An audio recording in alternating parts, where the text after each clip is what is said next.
Okay, good morning and welcome to the Washington Foreign Press Center for this on the record briefing.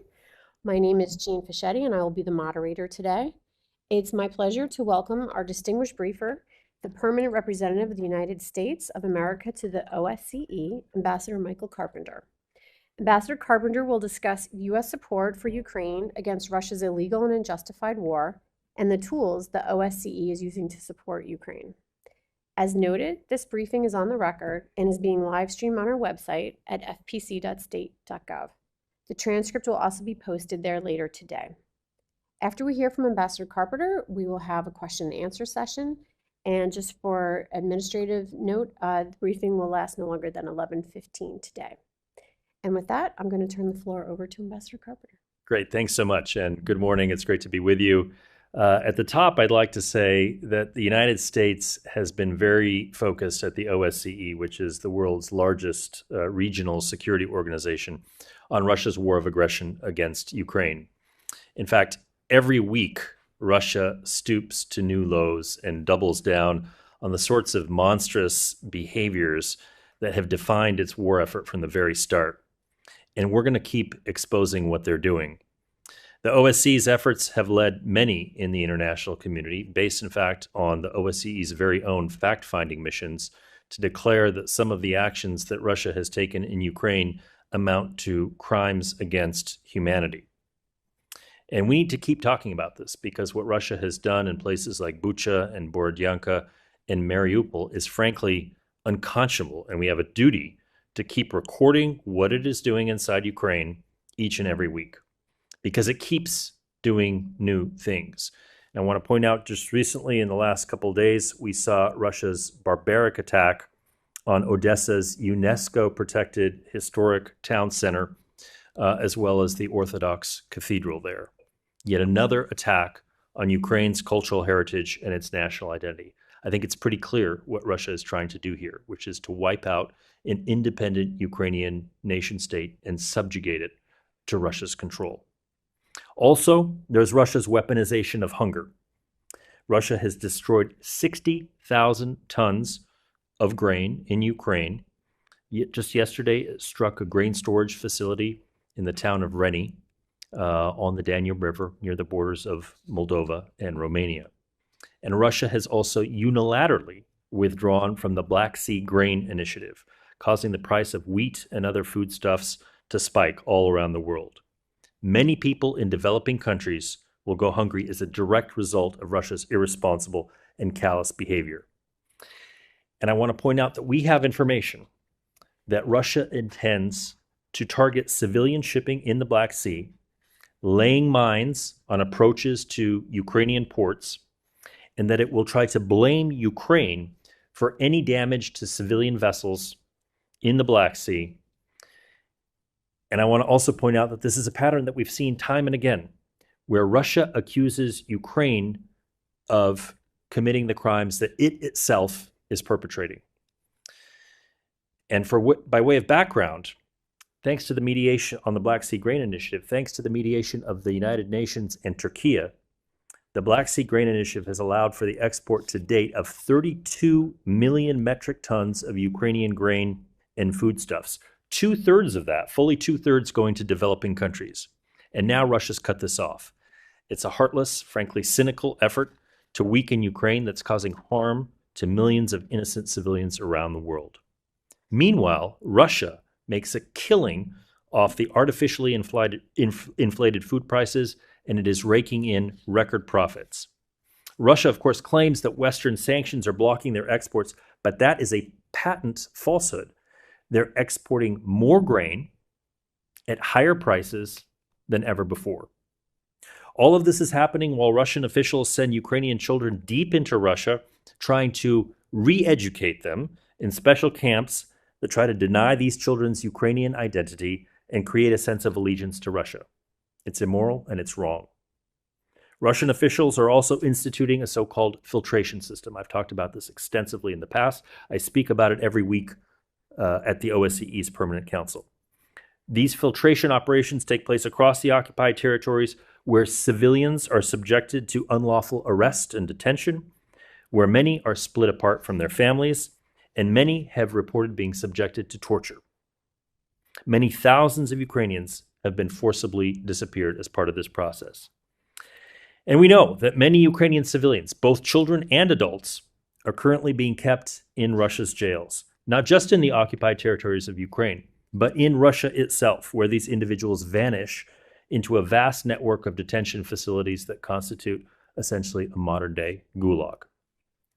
The United States is therefore determined to keep using OSCE tools like the Moscow mechanism to expose these atrocities, both for the sake of the historical record, but also for the sake of future accountability efforts. We're also determined to keep Russia isolated at the OSCE, where currently not one single other OSCE participating state supports Russia's war of aggression against Ukraine. We're not going to let Russia veto the OSCE's work in Ukraine either. We have a brand new OSCE field mission in Ukraine that will deliver for the Ukrainian people. It'll work in the area of humanitarian demining, providing psychological support to Ukrainian children and families, help support accountability efforts, strengthen cybersecurity, support civil society, and much more.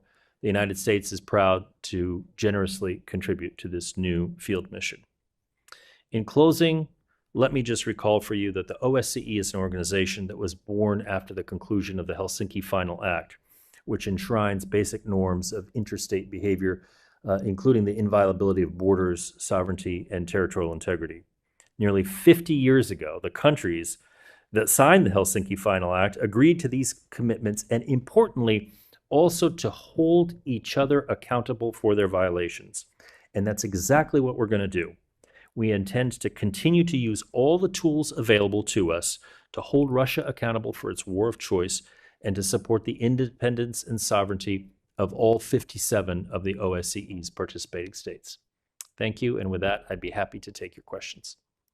Thank you, Ambassador Carpenter, for your remarks. We're going to open up to questions, as he said. We'll first take some from the journalists in the room, and then we'll take some from those on Zoom. Just please raise your hand in person or virtually, and I'll call on you. And if I do, please give your name, country, and outlet. First question, we'll go in the front here. Marcin Grona, TVN Poland. Mr. Ambassador, is the support for Ukraine, not only from the United States, but worldwide and OSCE, as strong now as it was a year and a half ago? Aren't you afraid that the world is becoming tired of this war? You know, Marcin, I've been asked this question many times, and I don't believe that the world is becoming tired. Yes, there was an initial shock factor when Russia marched into Ukraine in February of 2022, but the world has galvanized against this brutal assault on international values. And I see more and more countries waking up to the reality of what is happening in Ukraine across the world. You've had many leaders travel to Ukraine. They've visited Bucha, for example. They've seen for themselves, with their own eyes, the atrocities that were perpetrated. They've spoken to survivors and eyewitnesses who have gone through the filtration process. And so they understand viscerally what this war of aggression is all about. And look, there was just recently a delegation of African leaders that traveled to Kyiv. And on the day that they visited Kyiv, Moscow chose to launch missiles at the capital, on Kyiv, while there were foreign heads of state and other dignitaries visiting. I think that is causing those around the world that may have had any doubts about what is happening to understand the true nature of this aggression. So when I look at the NATO alliance and when I look at our partners in the OSCE outside of NATO, I see a determination to resist this aggression, both by providing Ukraine with humanitarian support, economic and macro financial support. Some countries also contributing now, it's around 50 countries, military support. And I think this will sustain itself because the world does understand that what it's seeing is not just a transgression of international norms in the abstract, but it's a concrete violation of human values and human decency. Is this support enough to keep Ukraine alive and to eventually have Ukraine win this war? Thank you for the question. Our determination is to have Ukraine emerge victorious, to prevail in this conflict, to reclaim its territory, to liberate its land. because that is the right thing to do, and that is what will support the international rules-based order that all of us, every country in the international system around the world, not just in the OSCE, but around the world, benefits from and supports. Thank you. Sure, we'll go to this gentleman here and then to you. I'm Pavel Novak. I'm from the Czech radio, public radio in the Czech Republic. Ukraine, the President Zelensky, are calling for creation of some international court, which could sue the Russia for that crimes, the war crimes. So, do you think that OSCE would be the good base for creation of such a judicial body, if it's not European Union, not NATO? So can it be built on the base of this organization? So thank you for the question. I think where the OSCE comes into play is with documenting the atrocities, war crimes, and indeed the crimes against humanity that have been found in now several OSCE fact-finding missions under the aegis of the Moscow mechanism. So the OSCE has had these fact-finding missions that have deployed and that have documented atrocities. It also has the Office of Democratic Institutions and Human Rights that has been regularly recording violations of international humanitarian law and international human rights law. And that will continue. This information, this data that is being compiled, is then being shared with other actors that are pursuing accountability for this war of aggression, namely with the International Criminal Court, which is investigating war crimes against numerous officials. It is also supporting the Ukrainian Prosecutor General, who is also bringing cases of war crimes and other violations of international humanitarian law. And then finally, when it comes to this notion of a tribunal to prosecute the crime of aggression, the OSCE is not the right legal basis for this. The G7 is united currently in understanding that there will be an internationalized court that will look at this issue. It will not be established through the OSCE, but it will benefit from all of the documentation that has been collected by various actors, both international organizations, NGOs, and governments, and it will pursue that case. So it should be some ad hoc court like ICTY for Yugoslavia. As I said, the U.S. is in lockstep with our G7 partners on this issue. We agree that an internationalized tribunal is appropriate. The exact legal basis is still being discussed, but there is a pathway forward through which the crime of aggression can be brought to justice. Next question.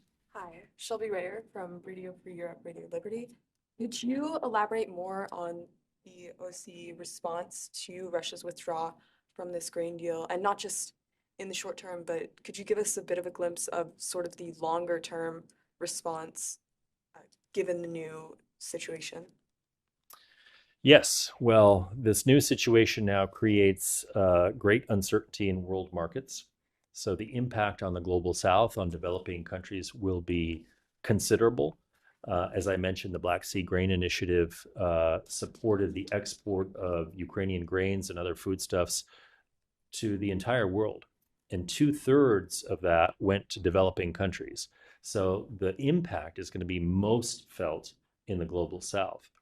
There will be a range of actions that the United States and our partners in the G7 and in the G20 will have to take to alleviate some of those impacts.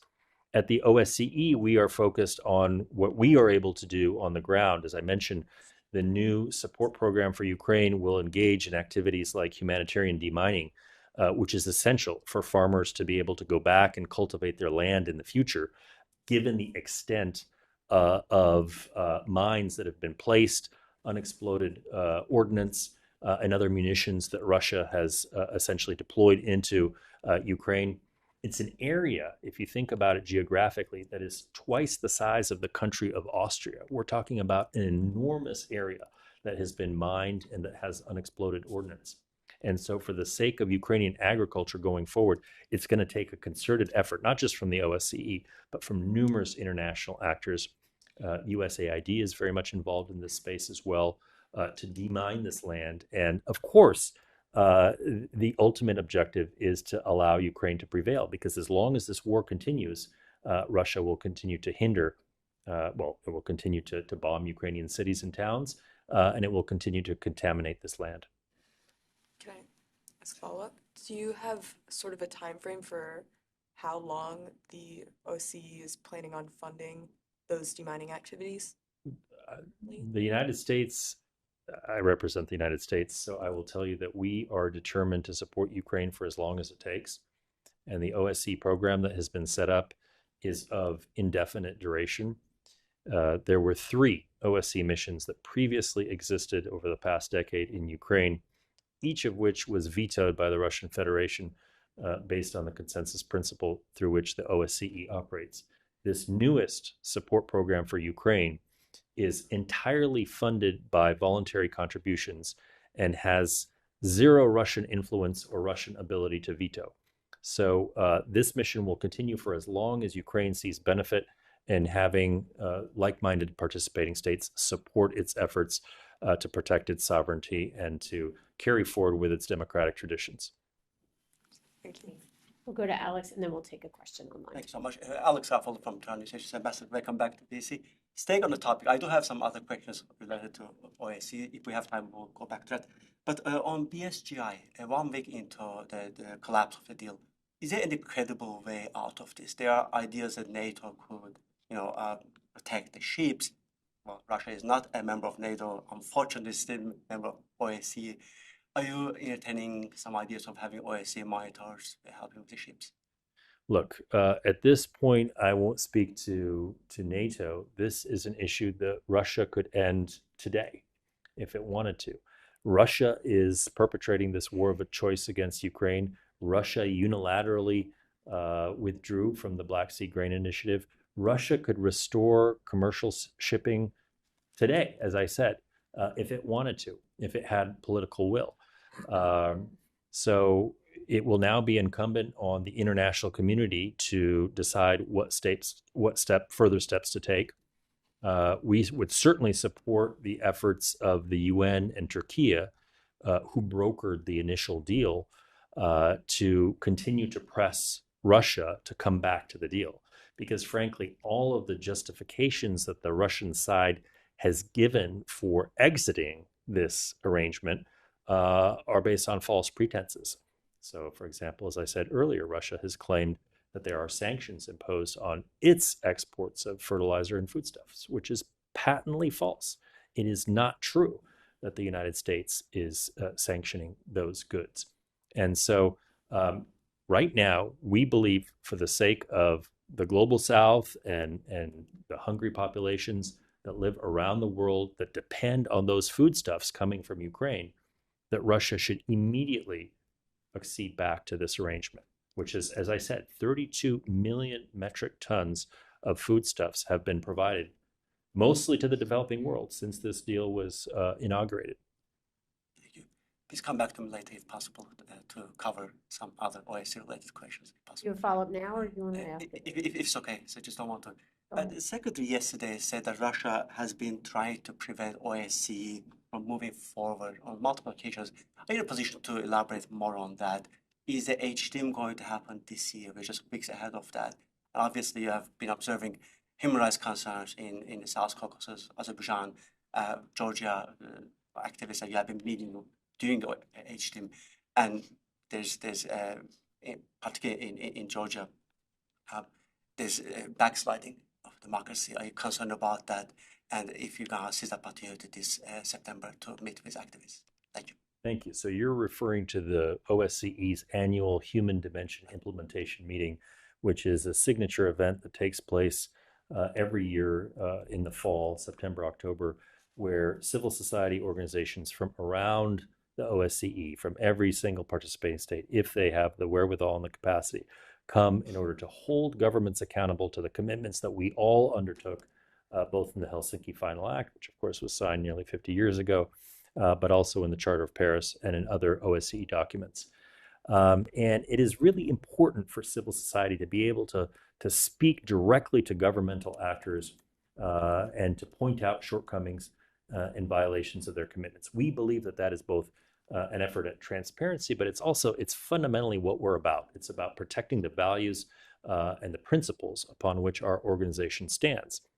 And you're right, the Secretary referred to Russia's obstructionism in the OSCE, which takes place in many different areas on budget, on agreements to deploy field missions, but also on this issue of a human dimension conference.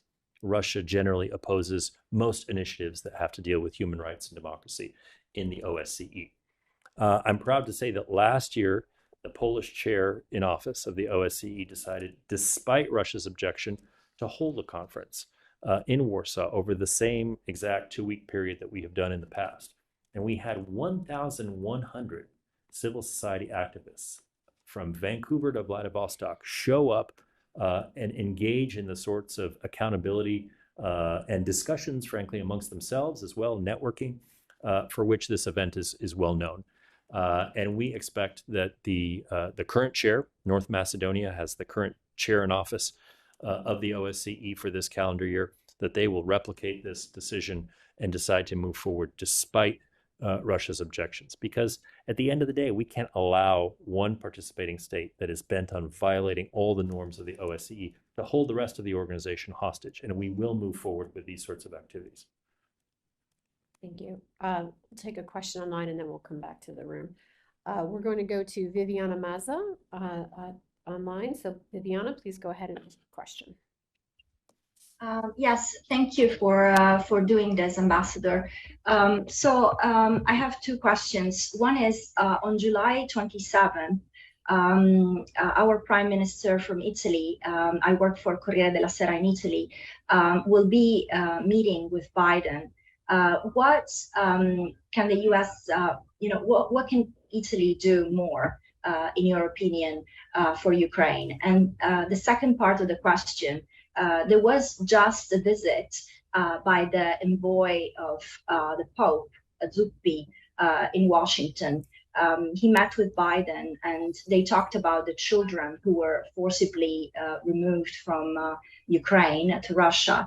And they apparently talked about also other prisoners. And now he is planning to go to China.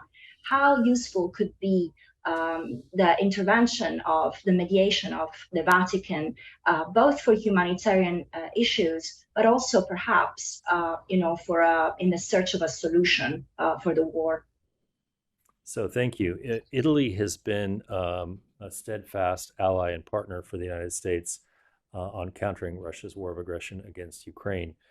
Italy is, of course, a member of the NATO alliance, is an EU member state. It is an OSCE participating state. It is also one of the members of the G7. And together we have worked very hard to coordinate our sanctions and other imposed costs, including export controls on Russia.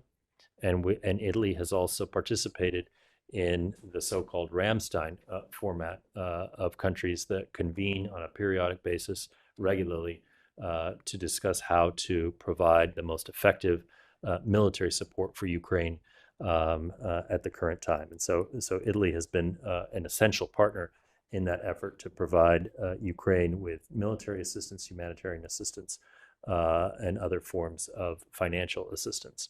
When it comes to mediation efforts, we are open to all efforts to resolve some of these absolutely tragic and brutal circumstances that we see evolving from Russia's war of choice, including this horrific issue of children who have been separated from their families, who have been forcibly taken across the border or sometimes across the front lines into Russian occupied territory, sent often to these re-education camps in Russia, where they are subjected to a regimen of propaganda that seeks to brainwash these poor kids, some of them, just young, not even of elementary school age, and try to inculcate some sort of allegiance to Russia as opposed to Ukraine. It is truly chilling. So any efforts that can be undertaken to try to put an end to this horrific practice or to reunite these kids with their families. Oftentimes they have parents in Ukraine or extended families in Ukraine, to bring them back to their home country are appreciated. There are a number of NGOs that work in this space. There are also some international organizations, including the OSCE. I must say that this is support program for Ukraine, which I mentioned earlier, will hopefully shortly be engaged in an effort. In fact, it's already partly engaged in this effort to provide psychological support to these children who have been absolutely traumatized. I mean, imagine just being ripped apart from your family and sent to a foreign country where you're then taught to emulate and to pay homage to a leader that is not your president, that is not from your country.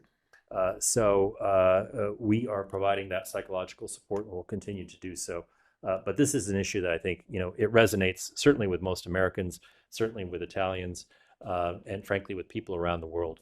And so we're going to have to keep at it because Russia has implemented a systematic effort. This is not just ad hoc.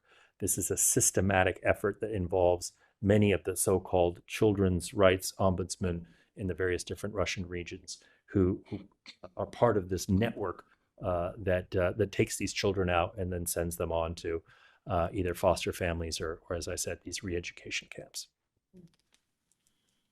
Thank you. For our next question, we'll go back into our briefing room here.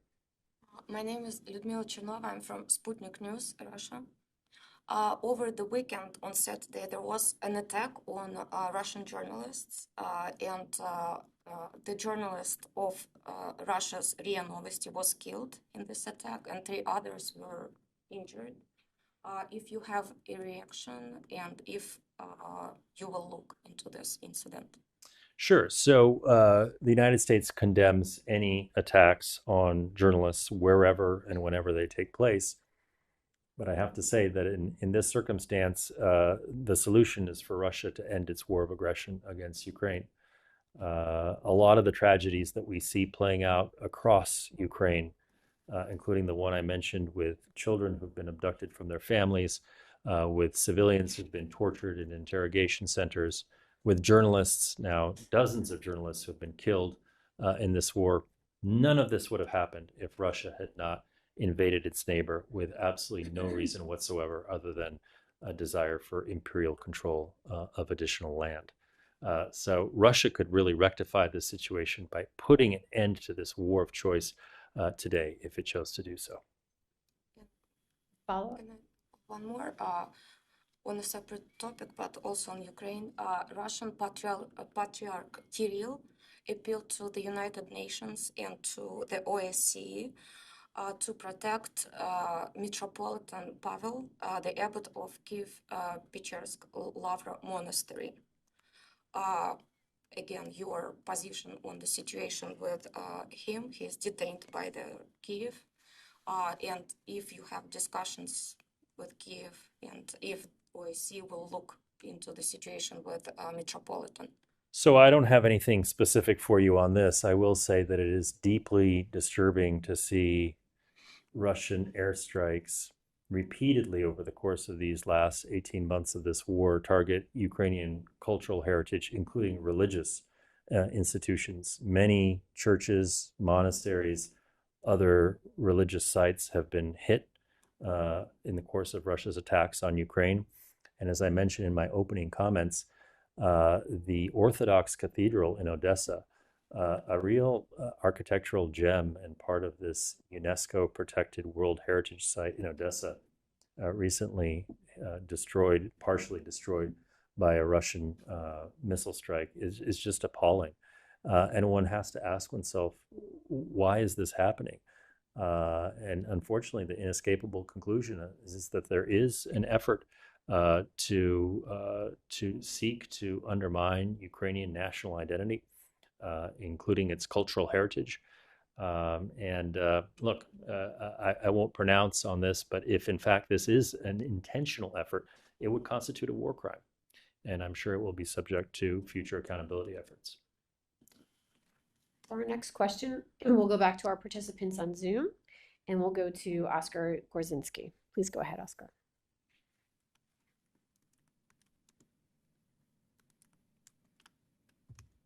Hi. Thank you for doing this. I wish I was there with you. But I wanted to ask, because you mentioned that Russia is preparing potential false flag attack on civilian ships in the Black Sea. If that indeed happens, do you have any response to that, ready at the go? And have you communicated to Russia that it will be met with some response? Thank you.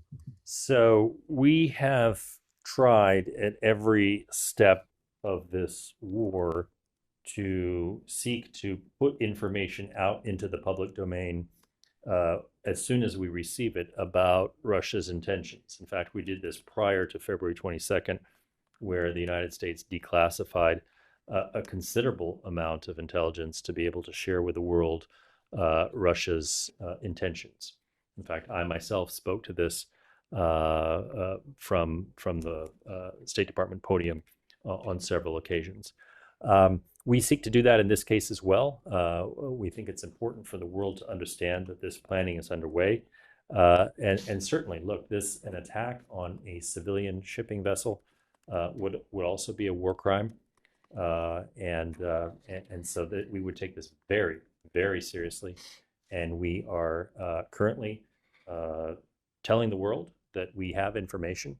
Of course, we'll have to see what happens in the coming days. But we have information that such plans do exist. And again, if it were an intentional attack on civilian shipping, this would constitute a violation of international humanitarian law. Thank you. Opportunity for any follow-ups here in the briefing room? Yes, please go ahead. Has the OSCE heard, or the United States heard any response from global partners? Obviously mentioned that the impact of the Russia's pulling out of the Black Sea is felt there.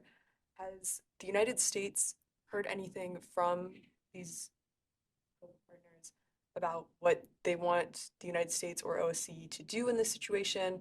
Has it caused any of them to reconsider maybe a non-aligned stance in Ukraine? I do think it's having an impact around the world. Now, I sit as our permanent representative to the OSCE. I can tell you that within the OSCE context, there has been widespread condemnation of Russia's unilateral move to exit from the Black Sea Grain Initiative from a number of countries in the OSCE.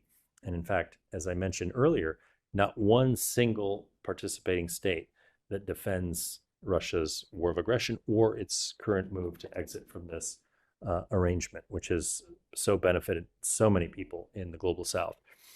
I do believe that across the wider world, there are many countries that are starting to understand with greater acuity what is happening and why Russia is doing this. As I said, Russia claims that it is the victim, but in fact, it is raking in record profits from the surge in agricultural prices and exporting more than it has ever exported before. And look, other countries understand this. They see the facts, they see the data. And so they understand that this war of aggression against Ukraine is also impacting them. And it's impacting their populations. And that what Russia is saying is a very cynical attempt to deflect blame for something that it itself is doing. It launched this war. It withdrew from this agreement, again, brokered through the good offices of the United Nations and Turkey, and we thank them for their efforts. But at the end of the day, Russia has unfortunately walked away from something that would help feed millions of people around the world. And so, yes, there is a realization that this is happening and that it is impacting people around the world. Great. I'm afraid that's all the time we have for questions today. So on behalf of the Foreign Press Centers, I want to extend our gratitude to our briefer, Ambassador Carpenter, for taking the time to brief here today. Thanks. Also, thanks to all our FPC member journalists who participated in person and online. And thank you. That concludes today's briefing. Thank you. Thanks.